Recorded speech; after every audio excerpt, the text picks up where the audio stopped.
it is Ben Sinnott, a fullback tight end out of Kansas State University. You're right. I go back to the well with these programs many times. Utah, Kansas State, Penn State I put on that list. Why? Well, there's a whole bunch of foundation that's been built in those places. And even though Bill Snyder's not at Kansas State anymore, their new coach certainly over the last 4 or 5 years runs the program really, really similarly, has kind of the same roots, is just kind of gets the small town, gets Manhattan, Kansas, gets kind of players like Ben Sinnott, who's from Waterloo, Iowa, who was not a 5-star recruit, not a 4-star recruit. Actually, I think originally committed to South Dakota before K-State came in late. And we're like, hold on a second. Who is that kid? Who is that raw talent that is 6'4" and about 210 pounds, but jumps out of the gym? It's got a frame that we can put weight on, that we can develop. Why is he going to South Dakota? Why don't you decommit there and come be a Wildcat at Kansas State? And that's exactly what Ben Sinnott did. And you know what, at the Combine, you know what he was? He was 6'4", and he was 250 pounds. Because that's what developmental programs do. Utah's got the same story. K-State's got the same story. Many of these places do. Iowa State has that story. Salk, you could probably add that program as another one of my favorites that just has to develop. So Ben Sinnott goes to the Combine. He's 6'4", he's 250. He runs 4.68 with a 1.59.10. That's remarkable. He broad jumps 10.6. That's remarkable. And he vertical jumps 40 inches.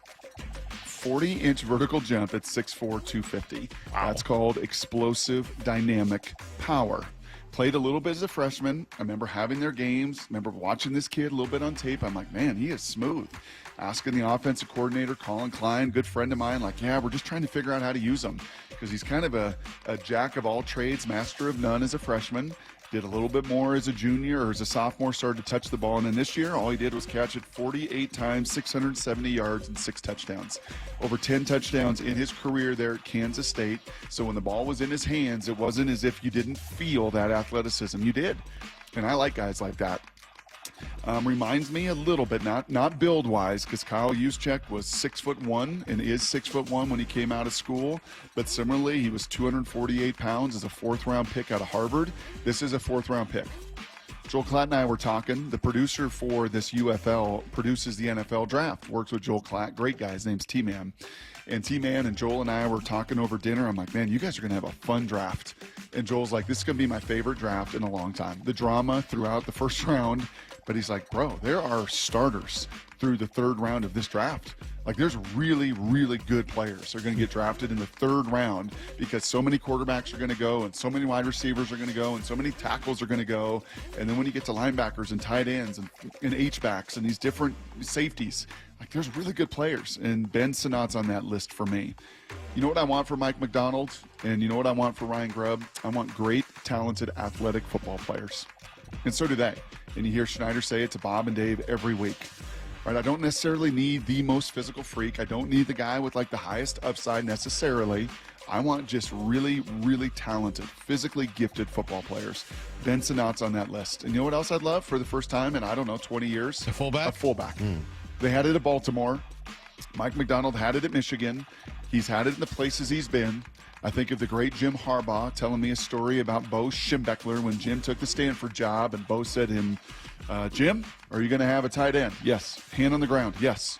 Are you going to have a fullback? Yes. Hand on the ground? Yes. Then you'll be just fine. And he was just fine, and he's been just fine. And so there's a couple of these guys. Tip Ryman's another one that I put on that Ben Sinnott, 250, 260, physical run right through that wall. What do you want me to do? I can do it. And give me that kind of player, because Kyle Juszczyk's been pretty darn good, like 8 Pro Bowls there in San Francisco. As a 4th-round pick, that's probably where this guy will end up. Wouldn't mind seeing him as a Seattle Seahawk. All right, that's Brock's draft profile for the day. It's interesting, though, one thing that stands out from that conversation, in addition to the player, is that comment about, hey, they're going to be starters into the 3rd round. Yes. And knowing that the Seahawks are, down a 2nd-round pick and now don't have that 2nd, 3rd round pick. Mm-hmm. And so if that's kind of the cutoff to it, I can't help but being kind of bummed out that they're just, I mentioned this on Friday, you weren't in, but I was just kind of going through our friend Matt Miller did a 7-round mock, right? Mm-hmm. And I think we're going to try to talk to Matt maybe on Wednesday. I've been going back and forth with him, just looking for a good time to catch up with him.